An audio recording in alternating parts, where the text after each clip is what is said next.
Good morning, everybody. Today we're going to be doing a tutorial on weight and length regulations. When I'm discussing length regulations, I am specifically talking about bridge law, which is the center of kingpin to center of rear hub.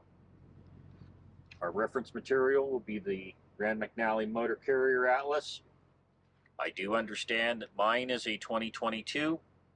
However, this information has not changed in over a decade and is not going to change anytime soon.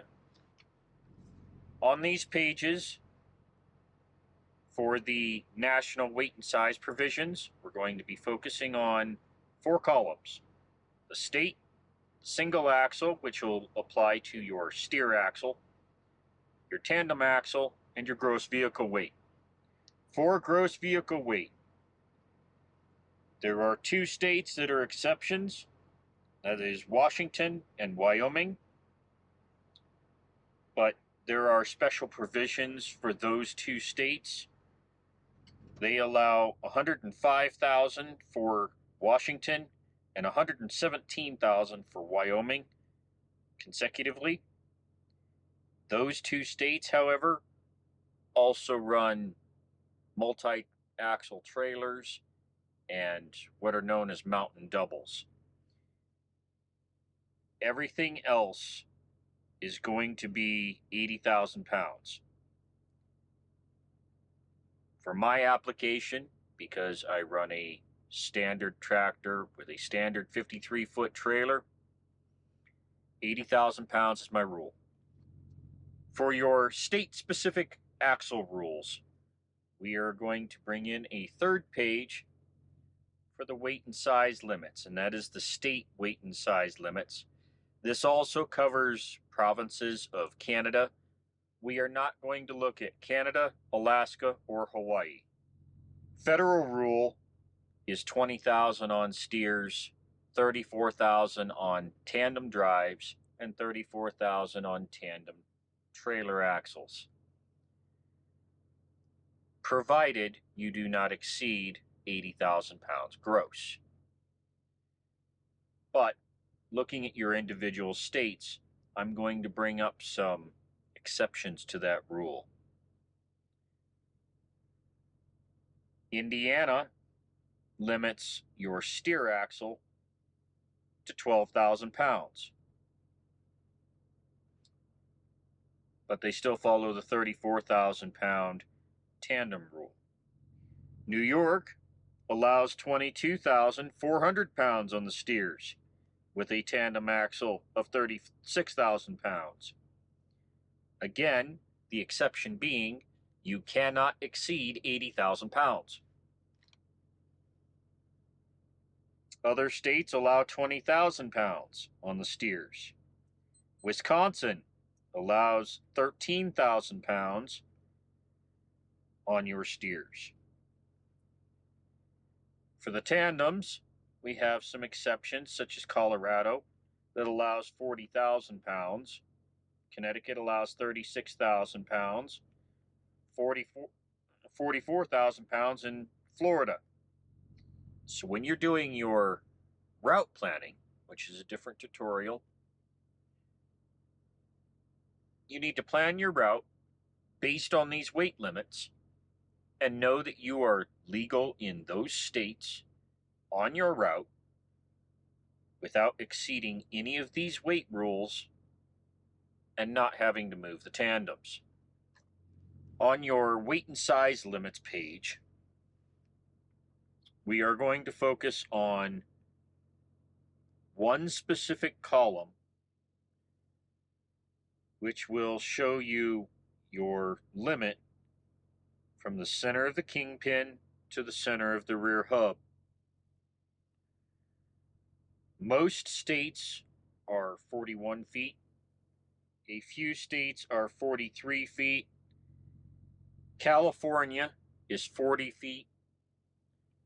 Illinois is 42 feet 6 inches. Michigan is 40 foot 6 inches.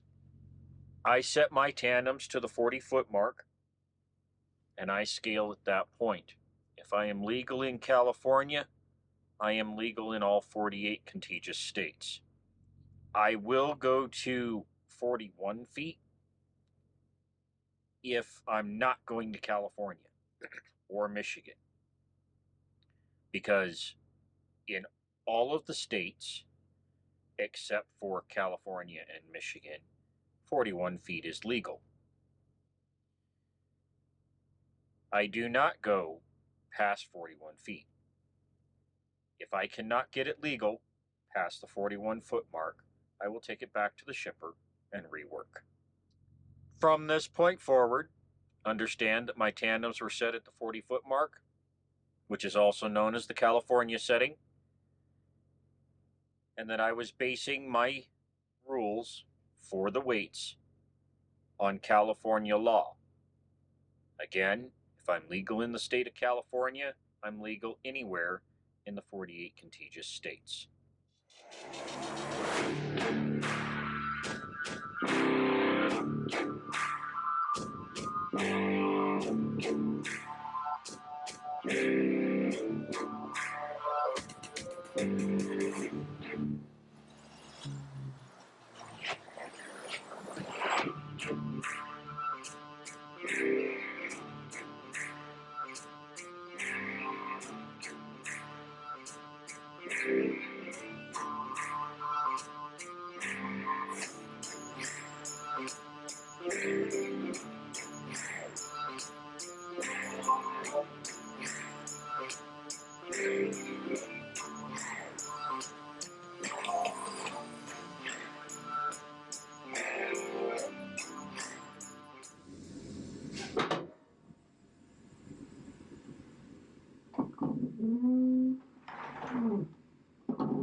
Good morning, everybody. So we picked up this load out of Stewart's Draft, Virginia yesterday. Gotta go over here and get it scaled. It's a bit heavy.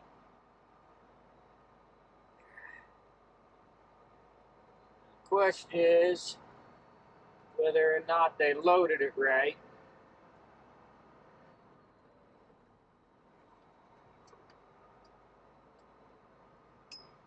What we're about to find out. But it's just shy of 46,000 pounds in the box. It's gonna make going through the Blue Ridge and Appalachia real fun and slow. But let's scoot over here to the scale. We'll see what she says. It felt pretty even, but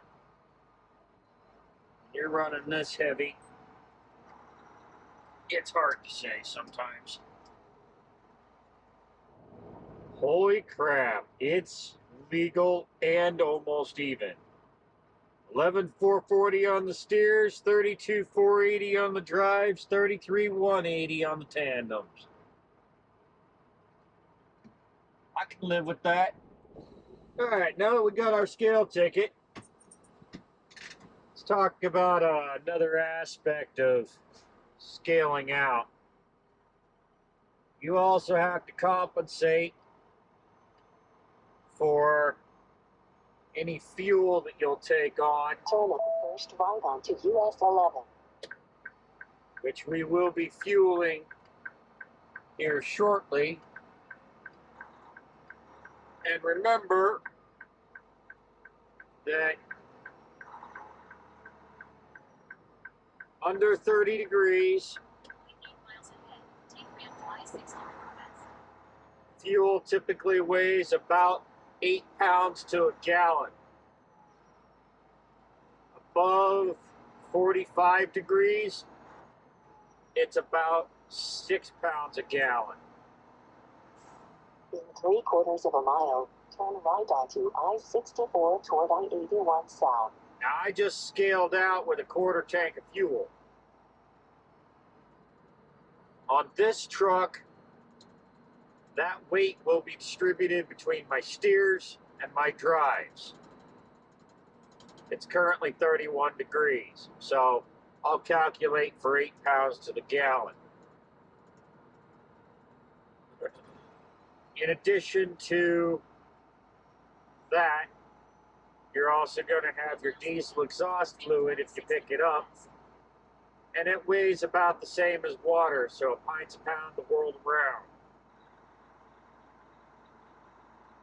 So we're going to pick up about 1,000 pounds worth of fuel and about 150 pounds of depth. We're going to be pushing the limits. Turn at the first right onto I-64 toward I-81 south. Because we were just over 77,000 pounds gross. Alright, so I just took on 95 gallons of diesel and about 15 gallons of DEF, or diesel exhaust fluid.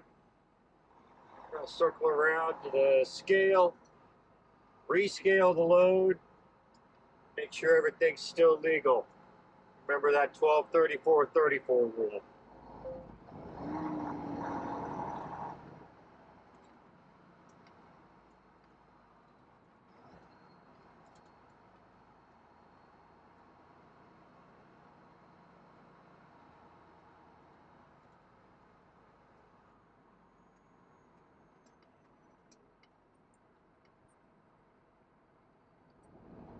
$11,700 on the steers, $32,800 on the drives, $33,180 on the tandems. Gross weight of 77,680. Still legal.